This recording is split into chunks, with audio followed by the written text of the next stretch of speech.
Avant de parler de la notion de tension électrique, on va aborder tout d'abord l'invention de la première pile.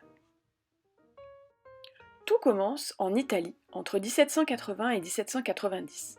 Le scientifique Luigi Galvani, professeur d'anatomie à l'université de Bologne, est fasciné de constater que lorsqu'il touche le nerf de la cuisse d'une grenouille disséquée avec un objet métallique, la cuisse se contracte s'il y a à proximité une machine qui crée des étincelles électriques. Il approfondit ses travaux et conclut que l'électricité provient de l'animal et que c'est au contact des deux métaux que cette électricité se libère de l'animal. Rapidement, Alessandro Volta, professeur de physique et italien également, n'est pas d'accord avec cette théorie et pense plutôt que ce sont les deux métaux qui produisent l'électricité qui fait se contracter le muscle. Pendant près de 10 ans, chacun restera sur ses positions.